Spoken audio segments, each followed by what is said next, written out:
The US-led coalitions carried out airstrikes on Syrian pro-government forces near the town of Al-Tanf, that's close to the border with Iraq. The Pentagon says that the troops struck it were operating inside a so-called De-Confliction Zone.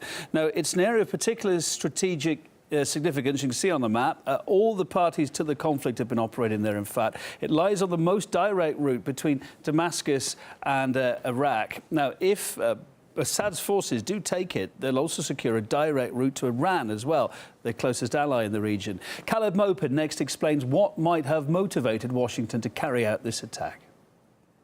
For the second time in 3 weeks, the United States has attacked government forces in Syria. The attack took place in the region of Al-Tanf, which is a strategic location on the road between Baghdad and Damascus. Now, just like last time, the United States says that the area is a well-established deconfliction zone and that they were simply protecting themselves. That was, again, as the chairman pointed out, self-defense of our forces inside an established and agreed-upon deconfliction zone.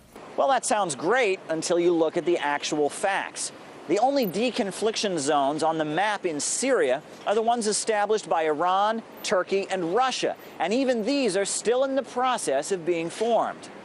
Now work is underway to finalize specific details related to security, monitoring of the fulfillment of the ceasefire obligations, and other details related to the establishment of crossing points to and from the safe zones.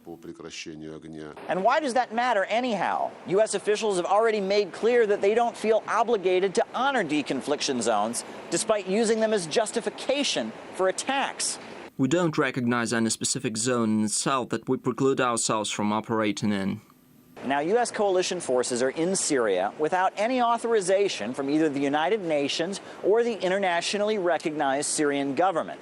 So how is it that unwelcome foreign troops can be protecting themselves in someone else's country?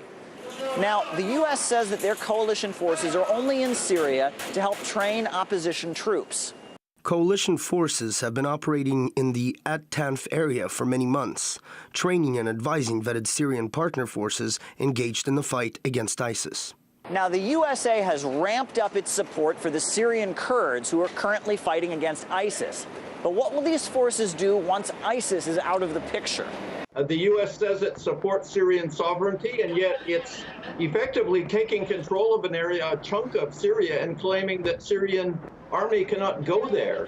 The U.S. Coalition claims their primary goal is to fight ISIS, yet here they are attacking the Syrian army and the Syrian army allies, which are the major force fighting ISIS. Again, it's aggression masquerading as self-defense.